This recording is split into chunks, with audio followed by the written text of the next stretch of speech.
अस्सलाम वालेकुम, कैसे हैं जनाब।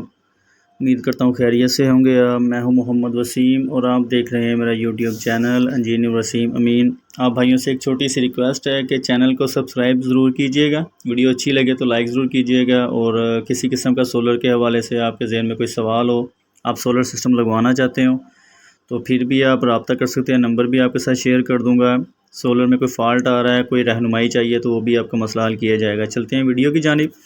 आज मैं आपको बताऊंगा इस वीडियो में कि आप कैसे वापडा को बिजली भेज सकते हैं, आप कैसे नेट मीटरिंग लगवा सकते हैं। नेट मीटरिंग लगवाने के लिए नेपरा की क्या शराइत हैं जो आपको पूरा करना ज़रूरी होती हैं।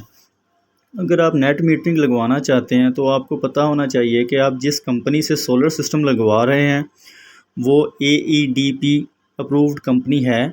आपको कैसे पता चलेगा कि आप जिस कंपनी से सोलर सिस्टम लगवा रहे हैं वो AEDP से अप्रूव्ड है या नहीं अप्रूव्ड है।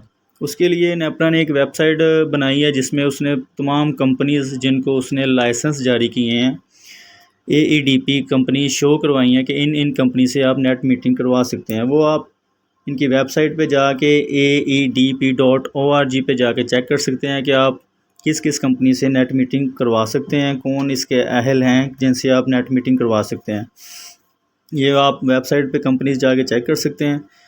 इसके अलावा नेट मीटरिंग के लिए नेपरा की जो सबसे पहली शर्त है वो ये है कि आपको पहले सोलर सिस्टम लगवाना पड़ेगा, फिर आप नेट मीटरिंग के लिए अप्लाई कर सकते हैं। पहले आप सोलर सिस्टम इंस्टॉल करवाएंगे, मुकम्मल उनकी शराइत पूरी करेंगे, फिर आप नेट मीटरिंग के लिए फ़ाइल तैयार करके अप्लाई करेंगे। उसके अलावा आप ऐसा नहीं कर सकते कि आप पहले नेट मीटरिंग के लिए अप्लाई कर दें और सोलर सिस्टम आप बाद में इंस्टॉल करवाएं। आपको साथ ही पहले सोलर सिस्टम इंस्टॉल करवाना पड़ेगा, उसके बाद आप नेट मीटरिंग के लिए अप्लाई करेंगे। उसके बाद उसकी दूसरी जो रिक्वायरमेंट है नेपरा की, आप जो सोलर पैनल इस्तेमाल कर रहे हैं वो टायर 1 कंपनी के होने चाहिए।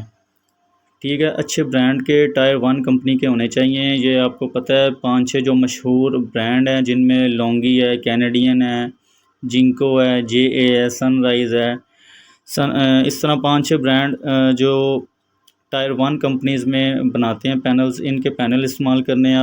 आपने अर्थिंग अच्छी तरह करवानी है, लाइटिंग अरेस्टर्स लगवाना है, SPDs इस्तेमाल करनी है ग्रीन मीटर में, और वापडा के मीटर के साथ लास्ट पे आपने एक ब्रेकर स्विच भी लगाना है वापडा को ऑफ़ करे, जो आपके सोलर सिस्टम के साथ अटैच करता है ग्रिड को।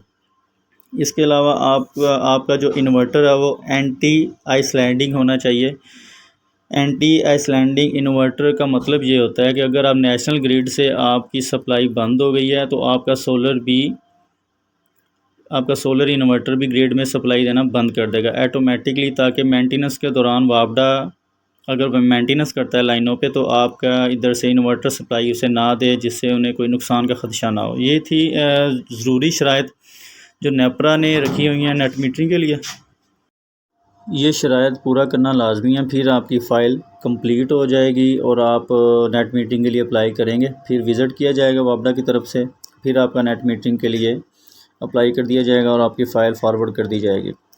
अब इस सिस्टम के बारे में आपको बता दूं, ये एक 10 किलोवाट का ऑन ग्रिड सिस्टम जो इंस्टॉल किया गया है रिसेंटली, सोलिस कंपनी का इन्वर्टर लगाया गया है, 2 स्ट्रिंगें इस्तेमाल की गई हैं, MPPT4 कंट्रोलर ये इन्वर्टर है, ये साथ इसकी DB लगाई गई है।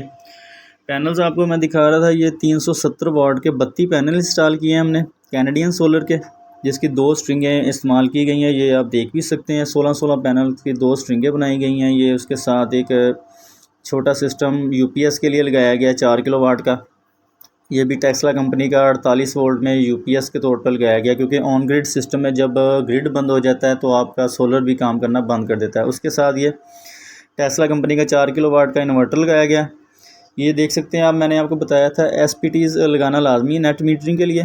ये नेट मीटरिंग के लिए ये DB जो लगाई गई है ये भी लगाना लाजमी होती है, जिसमें फ्यूज़ देख सकते हैं आप, मैग्नेट कॉन्टैक्टर लगाया गया है, SPTs ओवर वोल्टेज प्रोटेक्टर ले भी लगाई गई है, और सोलिस कंपनी का ये इन्वर्टर लगाकर इसे इंस्टॉल किया गया। ये 10 किलोवाट का 4G सीरीज़ में MPPT4 कंट्रोलर सोलिस इन्वर्टर है। ये सारी चीज़ें कंप्लीट होने के बाद आपकी नेट मीटरिंग अप्लाई हो जाती है, फिर आपका ग्रीन मीटर लगा दिया जाता है। ग्रीन मीटर पे आप रीडिंग देख सकते हैं, ये जो एरो अंदर की तरफ आप देख रहे हैं, अंदर को शो करवा रहा है एरो का निशान, ये आपको बता रहा है कि आपने इतने यूनिट्स वापडा से लिए हैं। आप इंपोर्ट कर रहे हैं, ये जो एरो बाहर की तरफ दिखा रहा है ये आप समझ लें कि आपने कितने यूनिट वापडा को दिए हैं। ये महीने के एंड पे वापडा चेक कर लेता है कि आपने कितने यूनिट हमें बना कर दिए हैं, कितने यूनिट आपने वापडा के इस्तेमाल किए हैं, वो कैलकुलेट करके आपको फिर प्लस माइनस करके आपका बिल बना दिया जाता है। अगर आपके यूनिट्स ज़्यादा जनरेट हुए हैं तो वो वापडा की तरफ जमा कर दिए जाते हैं। अगर आपने वापडा के ज़्यादा इस्तेमाल किए हैं तो वो आपको बिल पे करना पड़ता है उन यूनिट्स का जो आपने ज़्यादा इस्तेमाल किए होंगे। तो ये था नेट मीटरिंग के मतलब ज़रूरी बातें जो आपको बताई हैं। इसके अलावा मैंने आपको बताया था कि एक ग्रीन मीटर में और वापडा के मीटर के दरमियान एक ब्रेकर लगाया जाता है, जिसकी वजह ये होती है कि अगर नेशनल ग्रिड से सप्लाई बंद हो जाए, मेंटेनेंस का काम चल रहा तो इससे बंद करना पड़ता है। इसे वो खुद ही आकर बंद कर देते हैं, ये बाहर ही लगाया जाता है ताकि आपका सोलर सिस्टम ग्रिड में सप्लाई ना भेजे, कोई फ़ॉल्ट की सूरत में भी कोई मसला बन जाए। वैसे तो इन्वर्टर जब ग्रिड बंद कर देता है सप्लाई, इन्वर्टर भी सप्लाई बंद कर देता है। वापडा की मेंटेनेंस की सूरत में ये ब्रेकर भी बंद कर दिया जाता है। वीडियो अच्छी लगी हो तो लाइक ज़रूर कीजिएगा, चैनल को सब्सक्राइब कीजिएगा।